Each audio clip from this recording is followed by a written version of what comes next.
Hello, friends. I hope you're all doing well today. It's so good to see you. I feel like maybe I'm finally starting to come out of the summer doldrums. You know, when you can just see September on the horizon. Not that September is usually like cool, but it does usually bring like that first kiss of fall at some point. That first day when you go to the bookstore and you have a pumpkin spice latte and the air's dried out.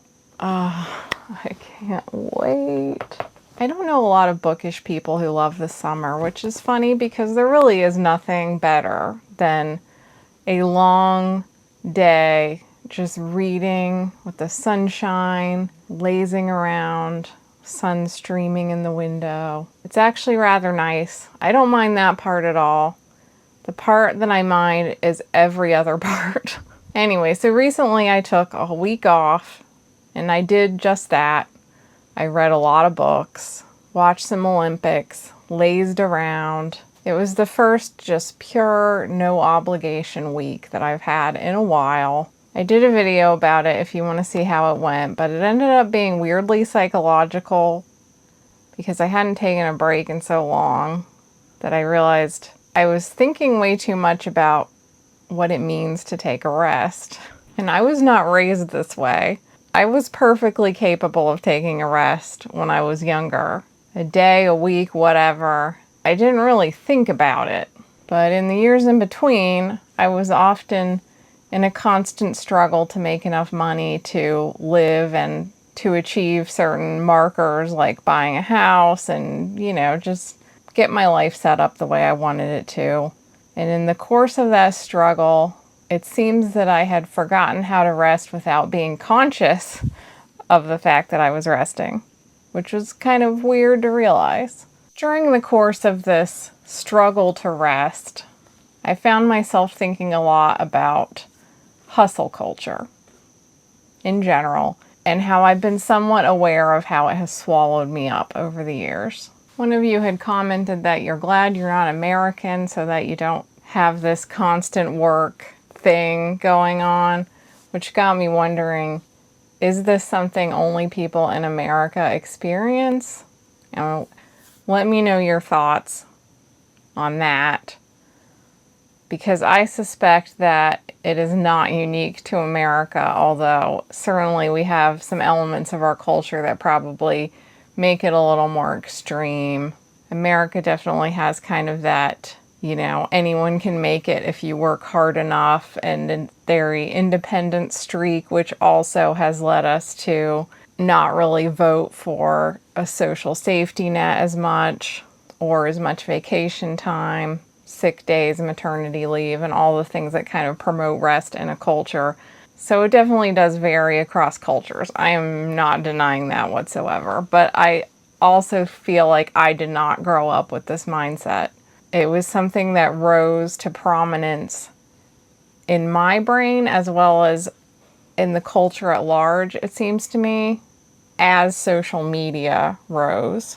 Just the phrase hustle culture or hashtag girl boss and all these very worky, constant work type terms, the bros with their morning smoothies and workout routines that are all over social media, and, hacks for how to make your life more efficient.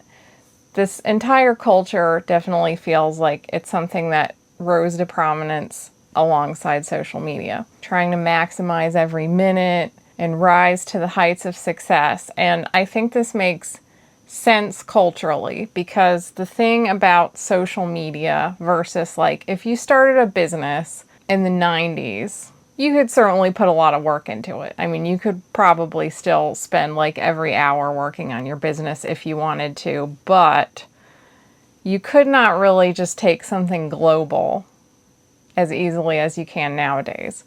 If I was a writer, I would be stuck writing a book, sending it to agents or editors, and waiting and working on the next book.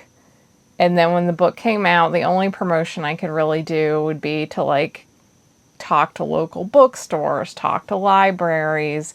You could maybe send postcards to libraries, offering, to visit them. You could send like a press kit to newspapers. That's about the most that most authors could do. So you could certainly spend like all day writing if you wanted to, but like generally no one's able to spend all day actually writing books. So you would run out of things to do, and then you probably would have another job, and that would be that. Nowadays, if you're an author, you could reach the entire English-speaking world. You could be posting at any hour of the day. You could, at the very least, be making like batches of posts. There's all these different social media sites that you could be on. And just as the potential for work is limitless, so too is the potential for income. I know many authors who have had $1 million years on their books, or also book-related things. This was just extremely difficult before the rise of social media.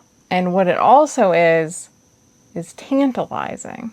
No matter what I'm doing at all times of day and all days of the week, I am aware that there is this potential that if I just buckle down and hit on the right thing, that I could have a blow-up success and I could have $1 million year. There's no guarantee of that, and it's not even like likely, but it is quite possible. And certainly I know this because I've known many people who had that blow-up success.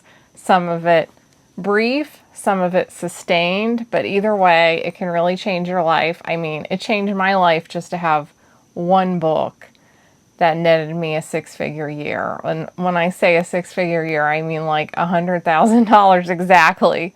But even that changed my life. That was so much money to me compared to what I was making as a writer before. It allowed me to buy this house. So many things just wouldn't have been possible without having that one hit of success. And it wasn't anywhere near the peak of what a book's success can be. And not only that is all the other stuff that goes along with it. Since I started this YouTube channel alone, I have had many people suggesting to me all the other things that I could do or try.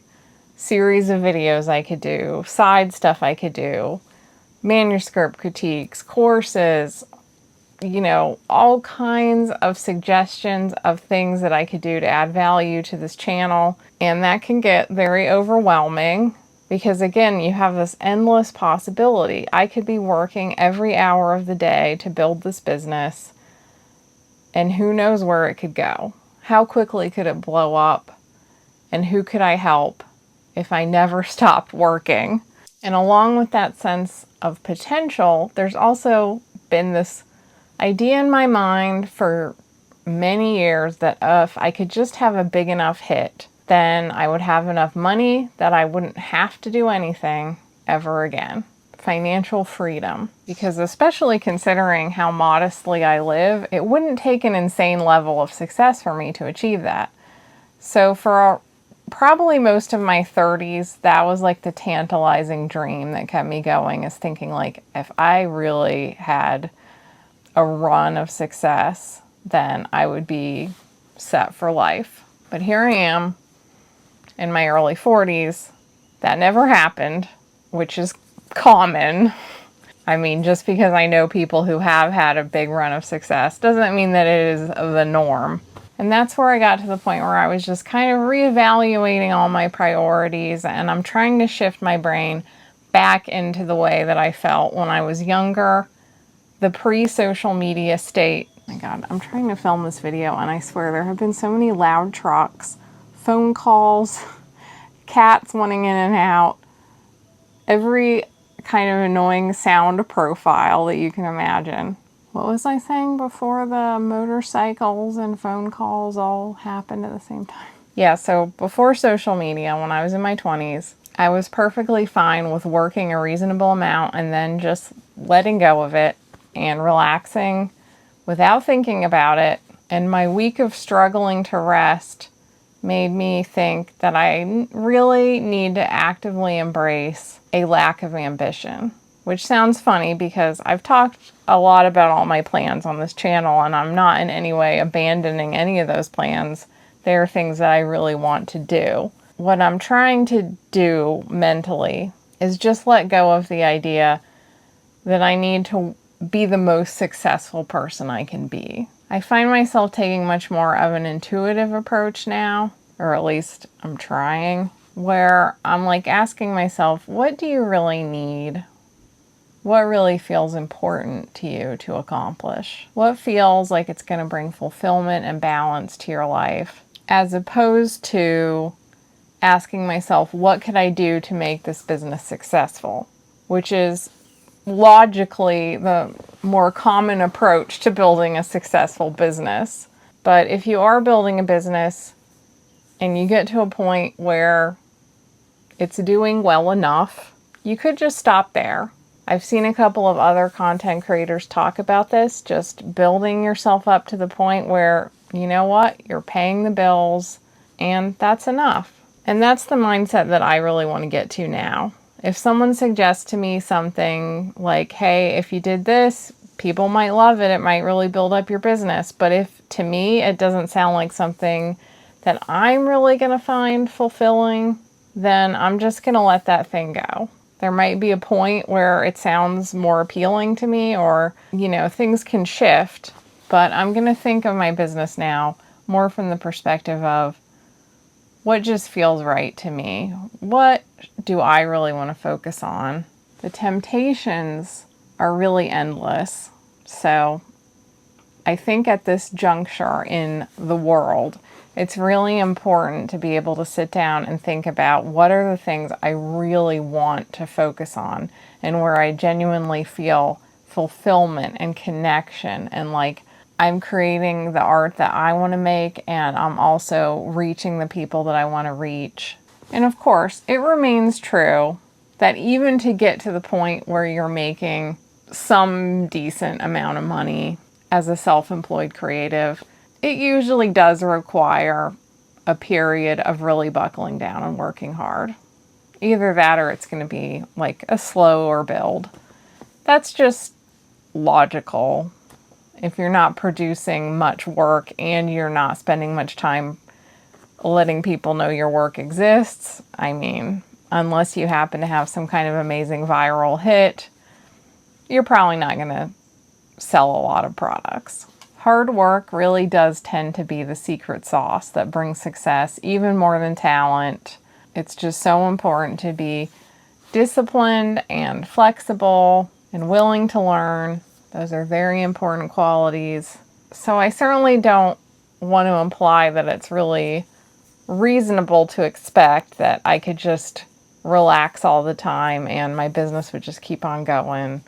I wouldn't have to ever do anything that I don't really love doing. The big thing I just want to put aside is the idea that the work that could be done is endless and that I should devote endless hours to it. And that if I don't, I'm somehow failing myself, my work, and my business. I want to be able to say, that's enough. I don't even need more success. I have everything that I need. And that sounds very simple, really, to just say, I'll work until I have what I need. If you have a salaried job or just, a steady job, I think it's a little easier to just say, you know what, my job pays the bills. It's a pretty decent job. I like my coworkers, and then I come home at the end of the day and I do my hobbies and, things are going fine. I've been in that position when I was younger where I didn't make a lot of money, but I made enough, and it was a lot easier to relax, which is definitely the argument for just having a regular job. It's when you're running your own business that it's very hard sometimes to tune out that cultural assumption that if you have your own business and it could be more successful, then why not make it be as successful as possible? On a macro level, our economy is based on the idea of endless growth. And at least in America, I don't know if this is true in other countries, but if people are shopping a lot and consumer sentiment is high and people really want to buy things, that's treated like this is great news. People are just out there buying shit. So if you're just one random, humble artist, it's so easy to feel like, well, I also need endless growth. If things are contracting instead of growing, clearly I'm doing something wrong and I really need to step it up. Maybe I need to watch this video on like the one trick that will make me more productive. Read this article on the 10 life hacks that will make me more productive. And when I was having my week of rest, sometimes I felt like I needed the one trick to make me less productive, or at least to quiet my brain down and not think about being productive. And before anybody says anything, yes, I have been trying to learn to meditate, which so far I am bad at. But I am aware that that is a very simple way to learn to quiet your brain down, but that it can take a little while to actually get there, and that's definitely true for me. I have a brain that never shuts up.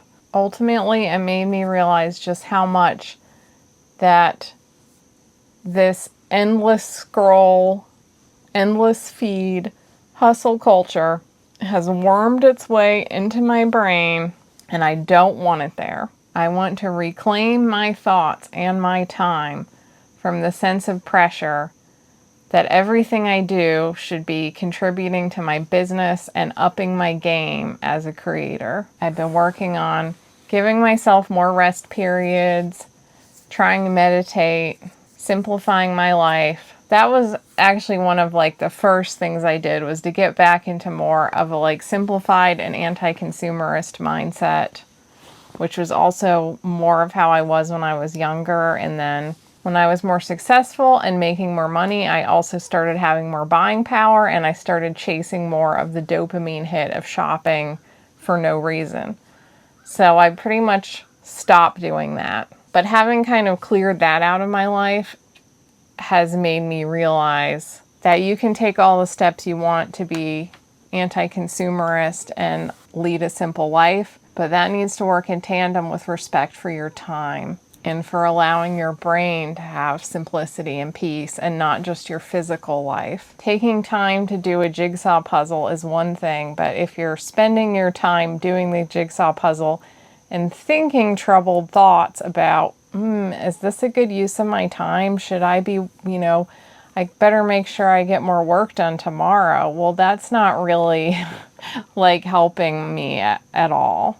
So it is okay to have a small business, and it's okay if you don't want to do all the things that would bring you success. It's okay to say no. It's okay to take social media breaks, or even to set up permanent boundaries around social media expectations. What I want is to feel like when I'm working, I'm doing deep and meaningful work, and when I set it aside, I can rest and embrace a mental stillness. I've had my seasons of hustling where that did feel like it was the right thing to do. But to everything there is a season, and I want to be able to let go when the season has changed. What I am doing is enough. And I hope that if you are struggling with any of these same things, this video helps you to know that you are not alone in it. And as always, I greatly enjoy these conversations with you. I'm sad that we can't actually sit down together and actually just have a cup of tea and talk to each other about these things face to face. But in my mind, I like to imagine that that is happening. And I will see you again soon. If you like this video, remember to click the like button. And if you haven't already subscribed on this channel, I talk about the creative life in general and writing fantasy novels in particular, both the creative and the practical, psychological, financial side of things. And please check out my Patreon and Substack. They both have the same content, and they both have a free tier if you want more from me, or the $5 tier gets you access to my Discord, bonus videos, and other perks. Thank you so much for being here, and I'll see you next time. Bye.